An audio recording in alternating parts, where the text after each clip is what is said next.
You have driven past houses like this before. You slow down without meaning to. You take a second look. You might even take a photograph from the car because the porch alone, is worth photographing. The hanging swing with cushions thick enough to sleep on. The string lights woven through the porch ceiling that glow amber at dusk. The rocking chairs in pairs facing the garden. The massive hanging ferns that make the whole facade look like it belongs in a southern novel. The front door painted a color so perfectly chosen that you spend 3 seconds trying to name it and cannot. Everyone who drives past this house wants this porch. Everyone who sees this porch wants to sit on it. And if you show them only the porch, they would say this is the most beautiful home they have ever seen. But here's the thing. The porch is the least impressive thing about this house. Because when that front door opens, and we're going to open it right now, what is waiting on the other side makes the porch look like a warm-up act. Stay until the very end, because the final room in this home is the one the owners almost did not build. And it is the room that every person who has ever been inside this house says they would give anything to have. Before we open that door, if extraordinary homes, stunning porches, and the jaw-dropping interiors hiding behind beautiful exteriors are your kind of content, subscribe right now and tap that bell. New videos every single week, and this channel is about to become your most used home design obsession. Let's open the door.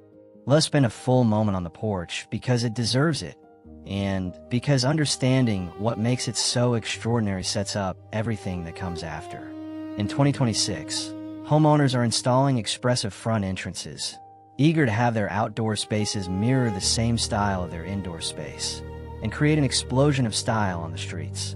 Instead of uninviting, utilitarian front porches, 2026 sees them transform into expressive spaces that encourage you to stay outside a while longer. There will be more of a through line from the edge of the front property to the porch to the interior, and all the way to the back. A through line. From the front property to the porch to the interior. That phrase describes exactly what this home has, and why the porch feels like an introduction to the house rather than a separate feature attached to it. The porch is speaking the same design language as what is inside, and that language starts with the porch floor. As we glide towards 2026, the humble porch is once again taking center stage in home design. More than just an entryway, it is becoming an essential extension of our living spaces, a transition zone that blends the indoors with the beauty of nature. The porch floor here is painted tongue-and-groove pine, the classic southern porch treatment, in a warm, deep charcoal gray that grounds the whole facade, not the pale gray that looks like indecision in a paint chip collection. A deep, warm, confident charcoal that makes the white trim columns pop and makes the hanging greenery read vividly against the background. This one paint decision, on a floor, not a wall, changes the entire character of the porch from pleasant to dramatic. These spacious porches allow for multiple zones, where it works best. This idea truly shines on homes with ample outdoor space, particularly those with a continuous porch design. It offers multiple vignettes for relaxation or entertaining, allowing you to maximize the square footage of your property in a way that feels intentional and luxurious, catering to diverse needs and activities. This porch has 3 distinct zones. At the south end near the garden, 2 rocking chairs facing outward, a small teak side table between them holding a ceramic mug, and a book left face down at the page someone stopped reading. At the center, a porch swing wide enough for 2 adults to sit comfortably side by side, cushioned in a deep forest green performance linen, with a knitted throw folded over one arm. At the north end, a cluster of 4 mismatched chairs around a low outdoor table, the impromptu gathering zone that always ends up with the most people in it by the end of any evening. 3 zones, 1 porch, none of it feeling planned, all of it feeling inevitable. The porch has fully embraced its role as an outdoor living room. Clients want their porches to feel like real rooms, not just somewhere you perch for a few minutes. Fully upholstered seating, hanging beds, and daybeds are getting a sophisticated refresh in 2026. These upgraded versions bring a sense of permanence and polish, ideal for lounging, reading, or afternoon naps. The hanging swing is the most photographed piece on this porch. Not because it is expensive, it is not, but because of how it is hung. 4 inches lower than most porch swings, which means your feet can rest flat on the floor rather than dangling. And oriented at a slight angle to the front of the house, so when you sit in it, you face the garden rather than the road. The privacy of that angle is enormous. The porch swing feels enclosed and directed, like a seat that was positioned for the person who uses it, not for the impression it makes from the street. One of the biggest 2026 design trends is thinking of outdoor spaces as extensions of the home. Overstuffed sofas and soft, durable performance fabrics, sculptural accent chairs, and concrete or stone tables look just as at home in a living room as they do on the patio. The goal is spaces that feel cozy, curated, and livable, blurring the line between inside and out. Cozy, curated, livable. The porch is all three. It is the room everyone wants, and it is the room that is about to be completely upstaged by what is on the other side of this door. The front door of this home is doing more work than any other single element of the exterior, including the porch. Homeowners are gravitating toward warmer, more subdued burnt umber shades for front doors in 2026. The best choices are connected to the architecture, environment, and overall aesthetic of the home. If you follow the trends, there are certainly more eclectic, non-traditional colors trending, special because of their enduring style and thoughtful contrast, not because they are trendy.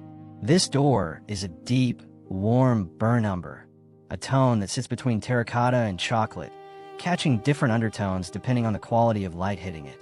In morning light, it reads copper brown. At dusk, it reads almost burgundy. Against the white trim columns and the charcoal porch floor, it is the most confident color decision on the entire exterior. Not a color you find in a standard paint collection, a custom mixed tone that took 3 attempts to get exactly right. The door hardware is unlacquered bronze, a thumb latch handle in a solid, weighty form that feels significant when you press it. Not a standard lever or a knob. A thumb latch, the oldest door opening mechanism available in residential architecture, which requires a specific, intentional physical motion to operate. That motion, the pressing of the thumb latch, slows the moment of entry. It creates a pause between outside and inside. And in that pause, the door swinging inward, the interior beginning to reveal itself. The transition from porch to home is experienced as an event rather than a passage. The door swings inward, and everything changes. The interior of this home starts doing something unexpected immediately. The porch is warm and comfortable and slightly rustic, the classic language of the southern front porch that the exterior established completely. The entry is none of those things. The entry is something else entirely. The walls of the entry are lime-washed in a deep, warm navy, a color so dark it reads almost black in the first seconds after coming from the brightness of the porch, then reveals its true depth as the eye adjusts.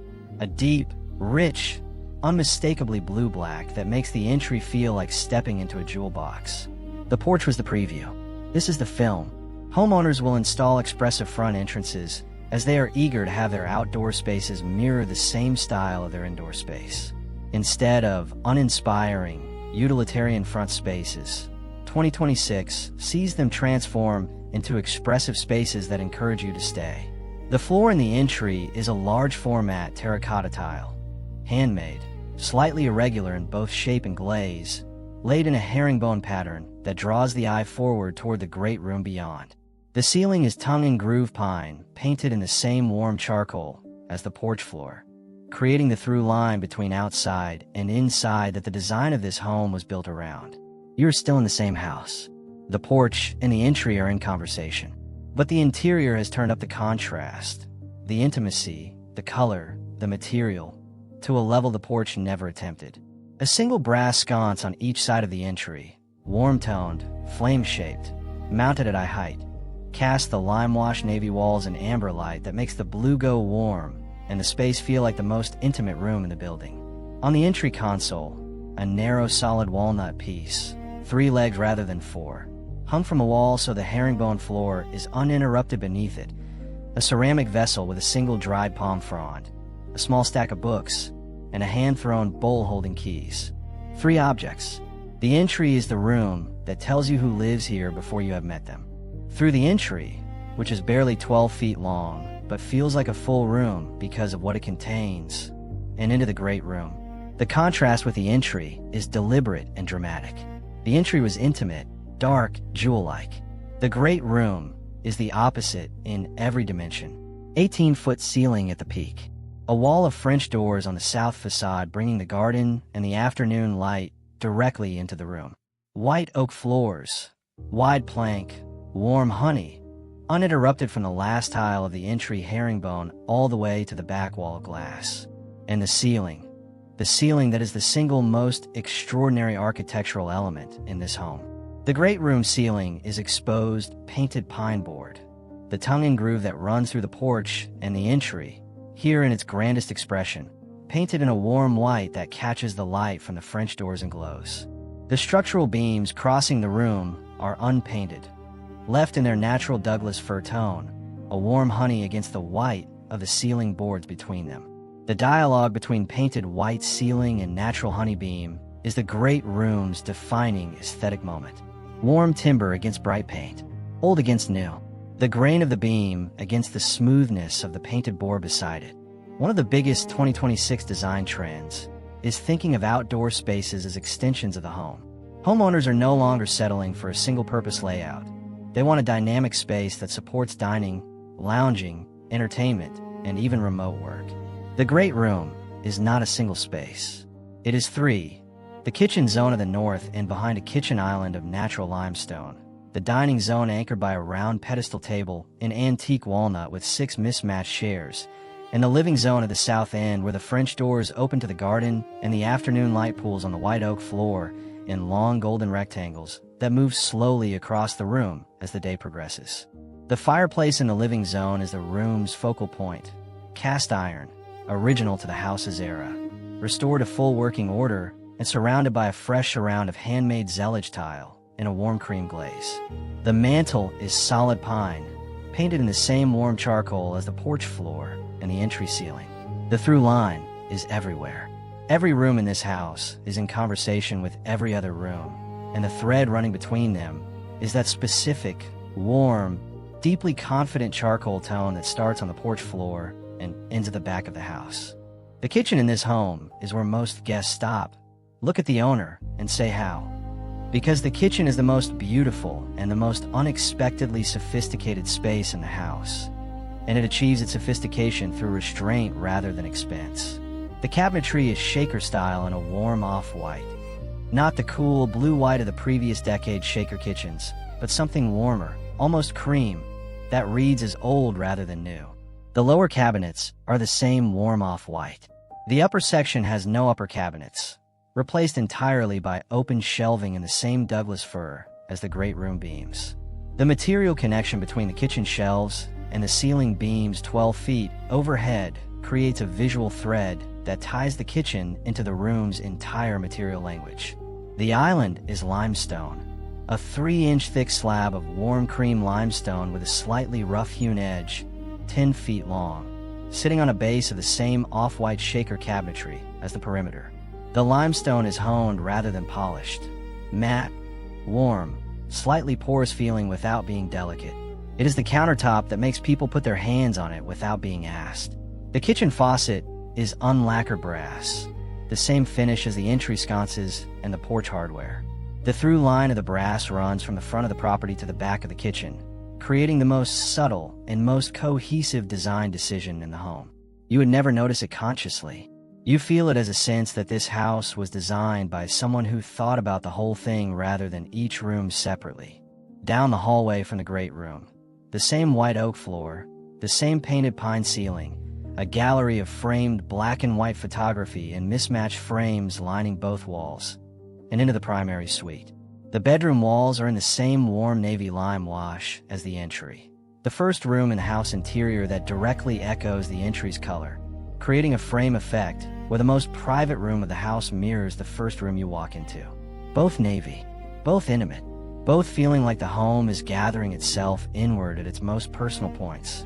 The bed is a 4-poster in an aged, blackened oak, its posts reaching almost to the ceiling, its frame simple and unornamented, dressed in layers of undyed Belgian linen in 3 different weights and weaves.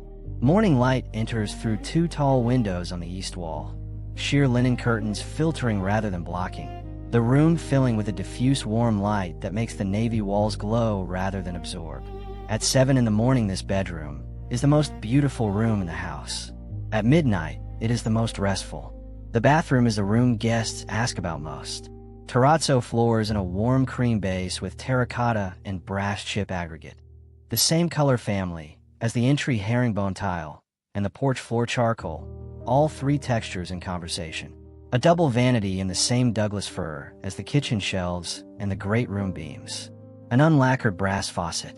A walk-in shower with no door, just a low curb and a rainfall head recessed into the ceiling, walled in the same cream zellage tile as the great room fireplace around.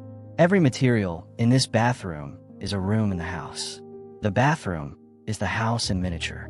With fussy manicured looks on the way out, homeowners are shifting toward more relaxed design in 2026. Sculptural seating with performance fabrics and natural materials make outdoor spaces feel like an extension of the home. Think indoor-level comfort and design-forward style brought outside. The goal is spaces that feel cozy, curated, and livable, blurring the line between inside and out. The back of this house opens through the great room French doors onto a covered rear porch, different in character from the front porch, but equal in quality. Where the front porch faces the street and performs a public role, the rear porch faces only the garden and performs a private one. Nobody sees this porch from the road. Nobody photographs it driving past. But it is extraordinary. A screened enclosure on the south and east sides keeps the garden views clear and the insects out. The porch floor here is the same tongue-and-groove pine as the front, painted in the same charcoal, the through line completing its circuit from front to back. A full outdoor kitchen runs along the north wall, a 6-burner gas grill in stainless steel, a concrete countertop, a bar sink in unlacquered bronze, a mini fridge behind cabinet door. Around the perimeter of the screened enclosure, deep wicker sectional seating in an aged natural finish with cushions in a performance linen that matches the bedroom curtains. A ceiling fan turns slowly overhead. Depending on your climate, there is a chance that you could use your screened or covered porch year-round.